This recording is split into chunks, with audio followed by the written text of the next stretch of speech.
So the whole idea about the 20-minute model is what the Gottmans found from all their research is that when the body's getting so flooded with stress, it's almost like a computer getting so overloaded with stuff. And whenever you call IT, what do they say? Unplug it, wait 30 seconds, plug it back in, because the computer needs 30 seconds to reboot itself.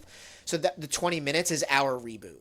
When those sympathetic responses are going off, the heart racing, the sweating, those things, that's where I'll tell people what you need to do is you each need to go take 20 minutes. And the reason 20 minutes is so specific is the research found that the body needs at least 20 minutes. 10 minutes is not enough. 15 minutes is not enough. We literally need at least 20 minutes just for the body to stop producing that cortisol, de-stress. That's where people get lost and they won't even let each other take the 20 minutes. So sometimes I'll get partners who are like, I'm trying to take the 20 minutes, but he or she won't let me. And I have to help them like really drive this point home. That 20 minutes is going to make or break everything here. Because when we're really stressed out, the body can't think logically. It's really interesting. So it's like when you're under intense cold, the body pulls blood away from the extremities because it's got to protect the more vital organs.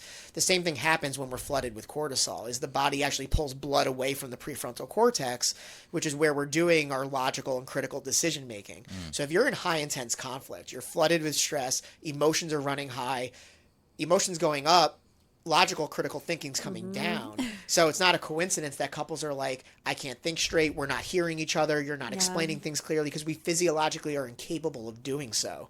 So that's why 20 minutes is so important. We're recognizing things aren't working. Let's go to our corners, do whatever you have to do to de-stress, whether it's, go on social media, read a book. It doesn't really matter what it is as long as it's helping you relax, and then come back.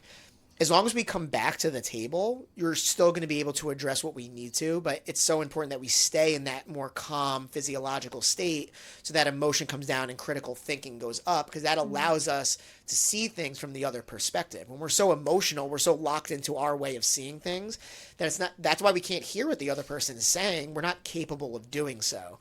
So that's like why it's my favorite part, where couples are like, they just don't see it the way I see it. I'm like, right, because they're not actually capable of doing so. Right. So if we can change even that perspective, that it's not, they just don't want to see it my way. It's more of, we're just in so much conflict, they're not capable of doing so even though they want to.